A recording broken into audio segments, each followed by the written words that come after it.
Good morning guys, তোমরা সবাই কেমন আছো? আশা করি ভালো আছো। বাই দ্য ওয়ে, আজকে যে ব্লগটা আমি করতে চলেছি সেটা হচ্ছে যে গ্রাম অঞ্চল নিয়ে। আর এই যে পিছন দিকে আমার দেখা যাচ্ছে পুরো ধোয়া ধোয়া। এখন কিন্তু টাইম অনেক হয়েছে, ঠিক আছে, ম্যাক্সিমাম 7টা বেজে গেছে, 7:30।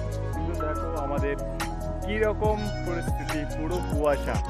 এই যে দেখো চারিদিকে দেখো পুরো সাদা সাদা। আমি আসছি এখন মাঠে, আর মাঠে আসছি এই কারণেই আমি এখন ধান বাড়িতে দেবো বীজ, ঠিক আছে। আর গাইস এই যে দেখো ধান ছোট ছোট কেবল হয়েছে ধানগুলো, এই যে। তো গাইস আমি এখন ধান বাড়িতে দিতে আসছি বীজ, আর দেখা যাচ্ছে পুরো কুয়াশা। এই টাইমে কখনো কুয়াশাই হয় না।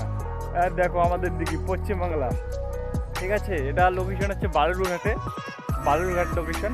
আর এই যে দেখো এরকম অবস্থা দেখা যাচ্ছে।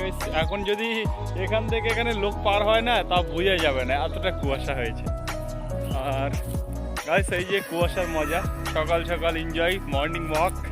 গ্রামের ছেলেপেলেরা এরকমভাবেই করে, জিনে যায় না, গ্রামের ছেলেপেলেরা এরকম মাঠে ঘাটে ঘুরে বেড়ে মর্নিং ওয়াক করে।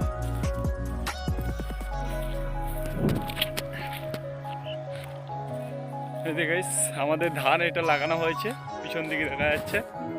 এই যে এগুলাতে এখন বীজ দেবো, দাঁড়াও আমি দেখাই দেবো। এটা হচ্ছে যে বীজটা দিব সেটা হচ্ছে ঘাস মারা বীজ, বুঝতে পারলে? মানে জমিতে যে ধান উৎপন্ন হয় না, যে ধান, এই যে ধান, এগুলোতে ঘাস হবে না, ঠিক আছে, ধানটা খুব ভালোভাবে বড় হবে, ওই জন্য এটা হচ্ছে দেওয়া হয়।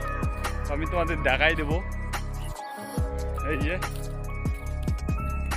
যে দেখো গাইস, নিয়ে আসছি সকাল সকাল। এই যে গাইস এটা হচ্ছে মানে বিষ এই জমি দেওয়ার জন্য নিয়ে আসা হয়েছে।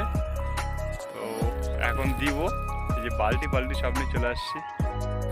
তো গাইস টাটা বাই বাই, তোমাদের সাথে আবার দেখা হবে, আর এরকম আবার মজাদার ভিডিও নিয়ে আসবো।